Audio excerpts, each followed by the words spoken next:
The first thing I heard was the gravel. That slow, deliberate crunch outside my gate, too steady to be a passing car, too late for a neighbor.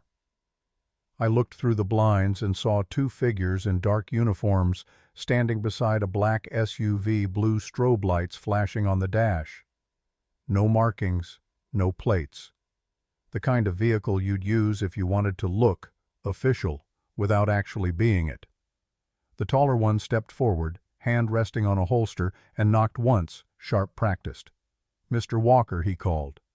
"You're under investigation for property code violations and obstruction of an HOA order. Step outside." I almost laughed. Because here's the part they didn't know. I'm the chief of police for this entire county. Active duty badge, ID, patrol logs, all current. So I opened the door slowly, still in my gray t-shirt, coffee mug in hand.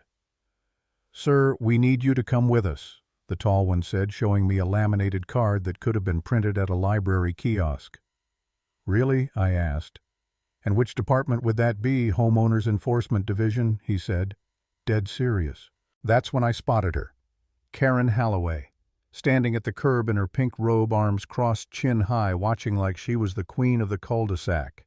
She's been the HOA president for 7 years, 7 too many. In her mind, that makes her the law.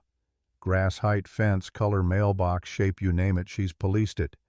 We've had our share of arguments, but sending fake cops to my door, that was a first. I looked the officers dead in the eye. "Those badges aren't registered," I said flatly. "You're trespassing. I suggest you drop whatever script she gave you and walk away." They hesitated. And then from behind them, Karen shouted, "He's non-compliant. Make the arrest." That was her mistake. The second guy reached for my wrist. I pivoted, grabbed his arm, twisted, and pinned him against his own SUV before he could blink. The other one stumbled backward, fumbling for a radio that wasn't even transmitting. I pulled my real badge from my pocket. "Chief Ryan, Walker County PD," I said. "Congratulations, you just committed felony impersonation." Karen froze. Her eyes darted between me and the two men, panic flickering beneath that smug expression. "Ryan, this was just an HOA inspection." "You're overreacting." "Smile, Karen," I said, glancing up at my porch camera. "You're on 4 angles." Within minutes, 2 real units pulled up. My officers took statements, impounded the fake SUV, and cuffed the imposters. Karen tried to wave some crumpled HOA letter in the air, yelling about Section 9.2 emergency enforcement powers. I'd read every clause in that manual. Section 9.2 only allows temporary fence repairs after a storm. That was the moment I realized she wasn't just power-hungry, she was dangerous. But something still nagged at me. Those fake officers had quoted exact violation numbers from my official HOA warnings word for word. That meant someone inside the board had leaked my file. By sunrise, I was in my garage, burnt coffee in hand, reviewing footage frame by frame. License plate clear as day. Rental car. Registered to a Civic Asset Security LLC. Except that company didn't exist. No records in any state or federal database.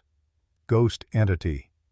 But I traced a purchase receipt for their fake police lights, paid with a prepaid Visa card funded by the HOA's discretionary maintenance account. That's when my stomach dropped. They didn't just fake a warrant, they used our neighborhood's money to do it. So that afternoon I drove to the HOA office. Neutral ground. Daylight. Witnesses. Vice President Dale Granger was there typing away on his laptop. "Morning, Dale," I said casually. "Got a minute to talk about your new enforcement division?" He froze mid-keystroke. "Enforcement." "What?" "2 men impersonating cops showed up at my property last night," I said, sliding a printout across the table. "They said the HOA sent them. The prepaid card used to pay for their gear was processed under your signature." He blinked. "That must be some mistake. Maybe Karen." "Exactly," I cut in. "Maybe Karen." He fidgeted, rubbing the back of his neck. "Ryan, you know how she gets. She's just passionate." "Passionate," I leaned in. "Passionate doesn't cover orchestrating a felony." I left without another word. The dash cam recorded everything. That night I started digging deeper: public records, meeting minutes, HOA budgets. And there it was, buried in last quarter's minutes. Line 14, budget reallocation. Emergency compliance measures, $8,750. Approved unanimously. Signed by Karen Holloway and Dale Granger. $8,750. The exact amount to fund a fake security squad. I called in a favor from a friend, Deputy Inspector Laura Chen, financial crimes specialist. Laura can trace a ghost company through 5 shell accounts before lunch. Within hours, she had results. The civic asset security payments were routed through a consulting firm called T. Randall Consulting. Ring any bells, she asked. It did. Randall was Karen's brother-in-law, former mall cop, fired twice for abuse of authority. There it was, Karen, Dale, Randall, a perfect little triangle of greed and control. We opened a confidential financial probe under a joint investigation memo. I was ready to play this smart by the book. But honestly, inside I was angry. Angry that someone could twist community power into their personal empire, and angry that it worked on so many good neighbors. 2 days before the next HOA meeting, I found an envelope in my mailbox. No return address. Postmarked local. Inside was a USB drive and a short note. You're not the only one, she tried to silence. Play this at the meeting. I scanned it for malware standard protocol, then played the file. Karen's voice clear as day. If he won't follow the citation, we'll make him. Get those security guys to handle it. He likes flashing his badge. Let's see how he likes being on the other side of it. That was it. The smoking gun. Intent. Coordination. Premeditation. For a moment I just sat there in the dark, listening to her voice loop through my speakers. I'd dealt with criminals before, liars, abusers, scammers, but this felt personal. A neighbor. Someone I waved to every morning. And now she was trying to humiliate me, use my own badge, against me. I'll be honest, I almost dropped it. For a second I thought maybe I should just let the county handle it. Maybe it was my pride talking. Maybe I'd escalated things too far already. But then I remembered all the homeowners Karen had bullied over the years, single moms fined for unauthorized decorations, retirees threatened over lawn color. No, this wasn't just about me anymore. It was about stopping someone who thought rules didn't apply to her. So I made a plan.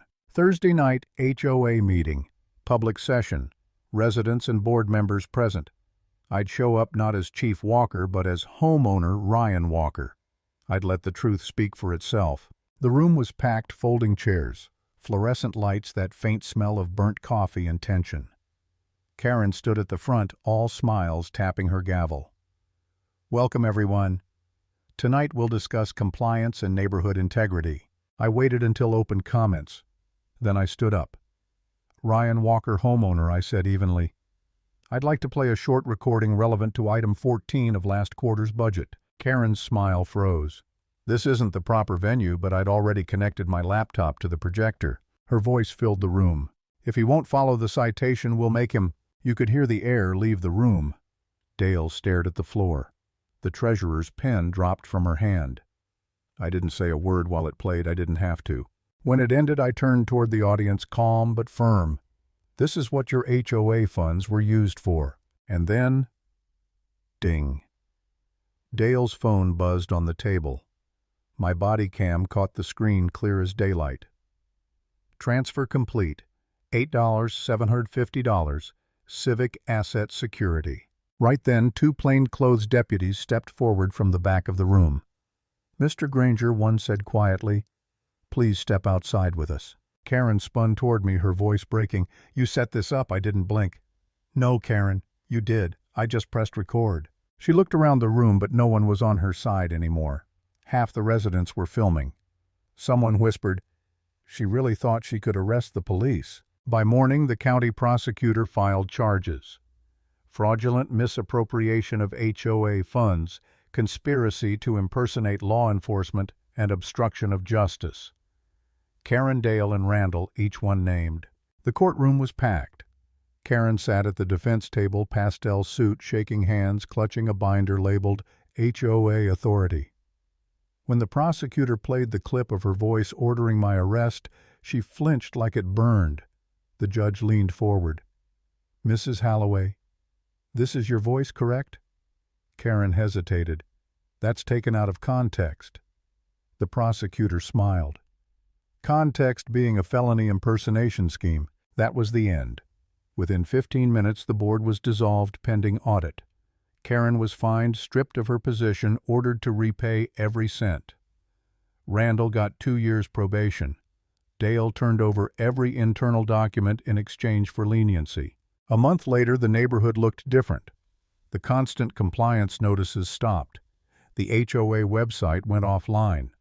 A new interim board, actual decent people, took over. I walked past Karen's old house one evening and saw a for sale sign half buried in her lawn. She'd moved out quietly, but everyone knew. A neighbor waved from across the street. "Chief, glad you handled it by the book," he said. I smiled. "There's only one book worth using." Later that night, I sat in my office filing the final report. Case number 251847, HOA impersonation fraud. The last line I typed before closing the file read, "The system worked. The truth held up." And if there's one thing I've learned from all this, it's simple. The moment people start believing the rules don't apply to them, that's when they stop being part of a community and start becoming a threat to it.